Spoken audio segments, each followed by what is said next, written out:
J'aime la Bible.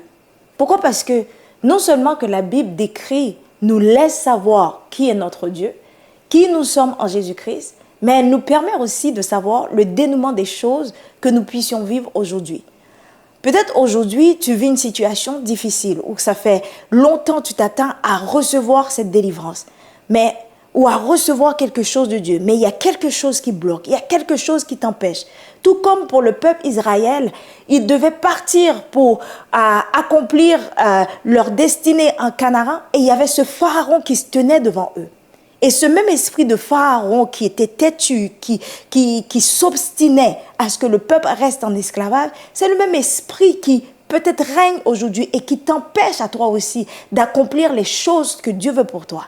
Mais gloire à Dieu parce que Dieu a tracé un précédent à travers l'histoire du peuple Israël. Donc ce qui veut dire que puisqu'il a donné la victoire au peuple Israël et que ce pharaon a dû être englouti pour que son peuple puisse être libre, le dénouement de ton histoire, de ce pharaon qui se tient devant toi, c'est qu'il sera aussi englouti. Parce que Dieu a tracé ce précédent qui fait en sorte que lorsque son peuple, lorsque ses enfants vivent les mêmes situations, le dénouement qui a été pour ce pharaon à cette époque, c'est aussi le dénouement qui sera pour ce pharaon aujourd'hui dans ta vie. Peut-être que tu es un David.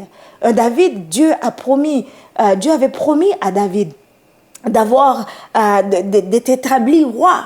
Et on a vu que David, ça a pris du temps avant que ça s'accomplisse. On a vu un David que ça a pris des années où il a été méprisé, où il a dû s'enfuir, où il a dû vivre dans des cavernes.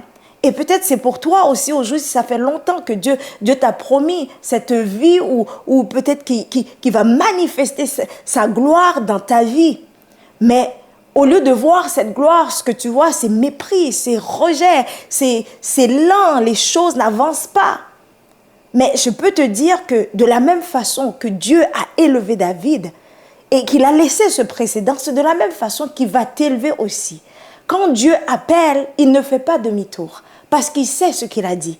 Et des fois, les choses peuvent paraître longues, mais à travers l'histoire de David et que tu vois que peut-être similairement tu vis la même chose, sache que tu auras la même fin. Et peut-être que tu es Abraham. Dieu t'a promis quelque chose. Ça fait longtemps. Pour Abraham, ça a été long. 25 ans à attendre. Son corps était usé. Et ça paraissait impossible. Parce que lorsqu'il regardait son corps, c'était impossible. Et pour toi, cette situation que tu vis paraît impossible. Mais Dieu a laissé un précédent avec l'histoire d'Abraham pour dire ce qui est impossible dans ta vie. Il va le rendre possible. Donc, mes amis, nous savons c'est quoi là, quelle est la fin de l'histoire. Nous le savons parce que Dieu a laissé toutes ces histoires dans la Bible pour que lorsque nous vivions des choses comme ça, nous savons la victoire qu'il leur a donnée est aussi notre victoire. Et si nous croyons que de la même façon, Christ est ressuscité et que par sa résurrection, nous serons ressuscités, nous savons que les victoires que ces personnages ont eues dans le passé, ce sera aussi notre victoire. Parce que nous servons le même Dieu. Donc, mes amis, nous savons la fin.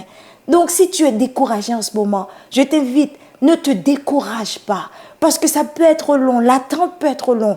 Les difficultés, les choses peuvent sembler entravées. Le Goliath qui est devant toi peut te dire que tu ne vas pas passer. Mais on sait que Dieu a abattu Goliath. On sait que Dieu a écrasé le muraille.